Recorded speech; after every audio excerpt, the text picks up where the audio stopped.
Party के राष्ट्रीय महासचिव और माननीय सांसद श्री दिलीप सेकिया जी,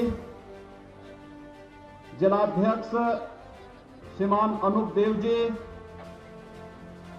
होजाई विधानसभा क्षेत्र से लोकप्रिय प्रत्याशी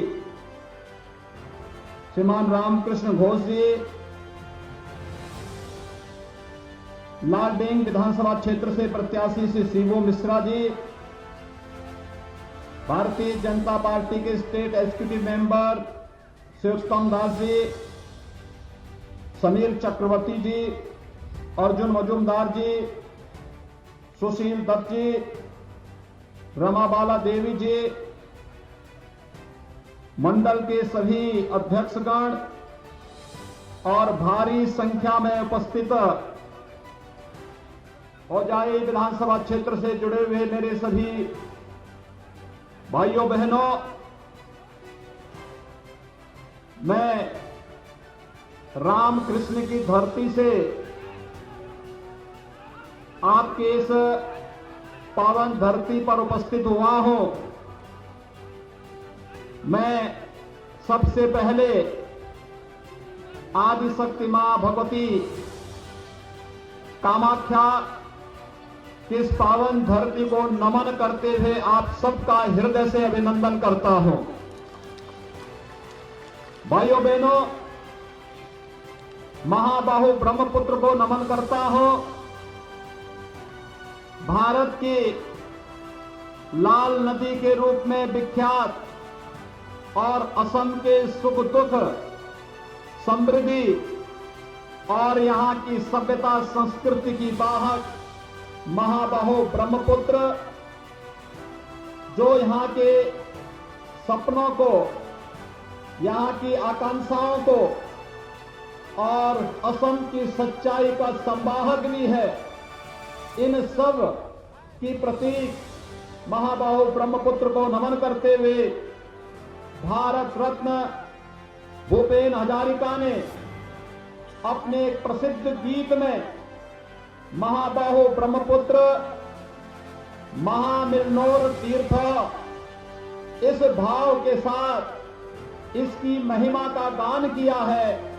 यह ब्रह्मपुत्र और इसके तट के लोगों के महामिलन का तीर्थ है असम, और इसलिए असम की इस धरती को मैं कोटि कोटि नमन करते हुए आप सबका हृदय से अभिनंदन करता हूं। आप सबका मैं स्वागत करता हूं।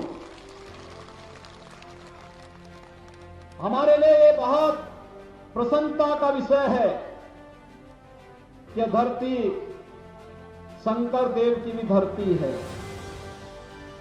भारत के सांस्कृतिक राष्ट्रवाद के परम पुरोधाओं में से शंकर देव रहे हैं।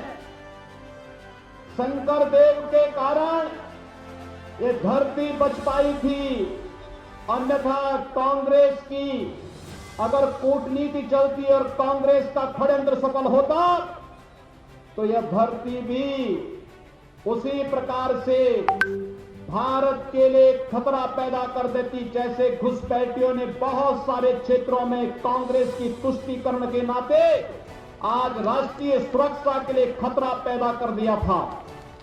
लेकिन मैं उस महापुरुष को आदर करता हूं, सम्मान करता हूं, जिन्होंने राष्ट्रवाद की अलग जगह करके उस कालखंड में इस धरती को सुरक्षित रखने में अपना योगदान दिया था।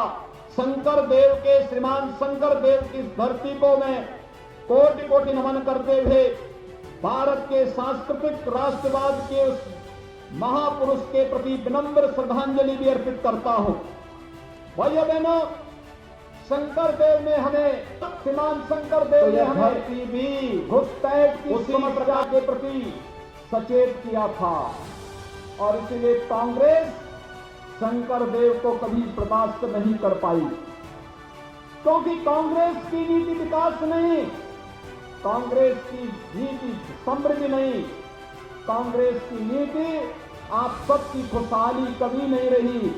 उसकी नीति तुष्टीकरण की नीति थी, केन प्रकार सत्ता प्राप्त करने की नीति थी, और उसकी कीमत एक लंबे समय तक असम वासियों को चुकानी पड़ी थी उग्रवाद के रूप में, अलगाववाद के रूप में। मैं अभिनंदन करूंगा आप सबका कि आपने पिछली बार भी भारतीय जनता पार्टी को समर्थन देकर के आदरणीय प्रधानमंत्री नरेंद्र मोदी जी के नेतृत्व पर विश्वास किया था और श्री सर्वानंद सोनोवाल को असम का मुख्यमंत्री बनाया। और आज एक बार फिर से मैं आपका आह्वान करने के लिए आया हूं। मैं आपका असम वासियों का अभिनंदन करता हूं कि लोकसभा चुनाव में आपने फिर से प्रधानमंत्री मोदी जी पर विश्वास किया और भारतीय जनता पार्टी को असम वासियों ने भारी समर्थन देकर के अपना योगदान दिया।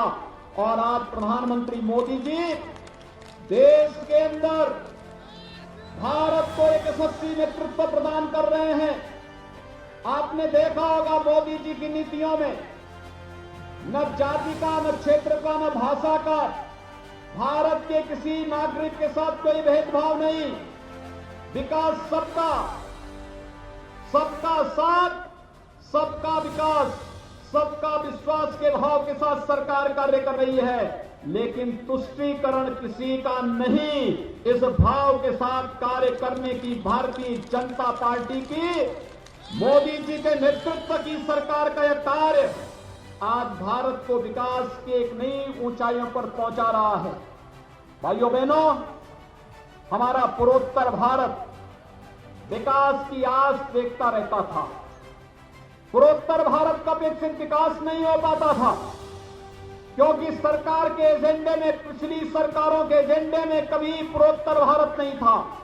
लेकिन प्रधानमंत्री मोदी जी ने लुक ईस्ट नीति को ही लागू नहीं किया बल्कि लुक एक्ट ईस्ट नीति के तहत प्रत्येक मंत्री को यह बाध्यकारी क्या उस सप्ताह में एक दिन कम से कम वह पूर्वोत्तर के राज्यों में बिताएगा और अपने विभाग के, अपने मंत्रालय की नीतियों की समीक्षा करेगा, जमीन पर जाएगा, गरीबों को शासन की योजनाओं का लाभ कितना मिल रहा है और नागरिकों को कितना मिल रहा है, इसका अवलोकन करेगा और फिर उसकी स्वयं समीक्षा प्रधानमंत्री मोदी जी के द्वारा किया जा रहा है। आज उसका परिणाम असम समेत पूरा पूर्वोत्तर भारत अष्ट सिद्धि के रूप में 8 राज्य विकास की जिन नई ऊंचाइयों को छूते हुए दिखाई दे रहे हैं, ये सचमुच अभिनंदनीय है। मैं प्रधानमंत्री मोदी जी का इसके लिए हृदय से अभिनंदन करता हूं, उनका स्वागत करता हूं।